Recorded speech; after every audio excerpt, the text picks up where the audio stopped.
En fait, j'ai eu l'idée qui a émergé, je dirais, il y a 1 ou 2 ans, parce que comme je commençais à pas mal progresser en alpinisme et que je commençais à atteindre un seuil de niveau, j'étais toujours un petit peu en recherche de, pas d'adrénaline, mais disons que je cherchais toujours un petit peu l'émerveillement et l'étincelle dans ce que je faisais.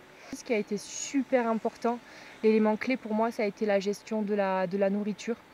Et c'est là que le parc en fait a été un partenaire. En fait, je pense que sans le parc, je n'aurais jamais pu faire ce défi, puisqu'en fait, ils ont accepté de placer dans certains refuges des caisses de ravitaux que j'avais ciblées. Voilà, parce que si on n'a pas ça, si on n'a pas des ravitaux en cours de route, c'est quasiment impossible de le faire en autonomie. Ça demanderait un poids de sac qui serait impossible à gérer. Mais en fait, dès 1300 mètres d'altitude, on a chaussé les chaussures. Donc ça, c'est des chaussures de ski de randonnée. En fait, il y a un système walk et ski.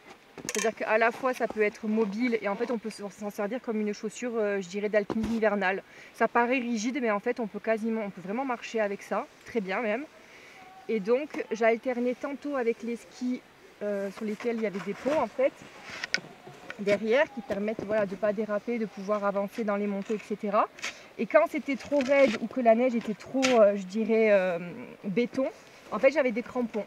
Alors en fait au début ça part bien, on part de Calenzane, machin, on a le sac est lourd mais bon on est bien, il fait beau, etc.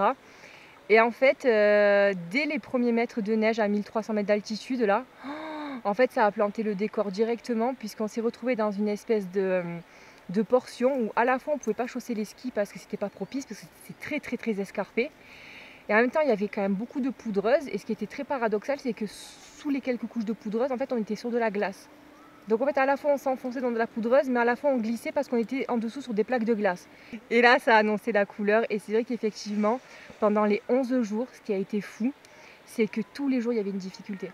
Tous les jours une difficulté technique, que ce soit en raison je sais pas, des degrés de pente, de la nature de la neige, de la végétation. Tous les jours on a rencontré des épreuves qu'il a fallu surmonter. Et c'est vrai que cette partie-là à gérer avec à la fois l'épuisement, l'énergie à dépenser, la technicité du terrain, etc. Plus le fait qu'il fallait avancer, avancer, avancer. Il y a eu des moments où je me suis dit mais est-ce que je vais arriver là jusqu'au refuge quoi, est-ce que je vais arriver à l'étape. Et ça s'est passé les 2 premiers jours. Et après, j'ai pris le dessus psychologiquement. Et à partir de là, ça a été un autre GR20.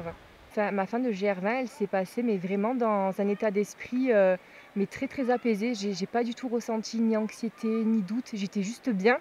Et c'était marrant parce que autant au début, le fait de doubler les étapes, on avait calculé, etc., c'était limite un petit peu une pression. Autant, au plus les jours passaient, au plus je me disais, purée, j'ai même plus envie de doubler, j'ai envie que ça prenne du temps parce que j'ai envie de rester là dans ce que je fais. J'étais tellement bien la journée que je voulais plus que ça se termine. Extrême parce que on passe par des émotions qui sont extrêmes dans le mauvais comme dans le positif. Mais vraiment, j'ai jamais fait quelque chose d'aussi difficile. J'ai jamais été à ce point dans mes limites physiques et psychologiques. Et en même temps, c'est un tel dépassement de soi que voilà quoi, la fin elle se termine, c'est extraordinaire, mais c'est vrai que ouais, extrême. Je pense que c'est ce qui résume le mieux le GR20.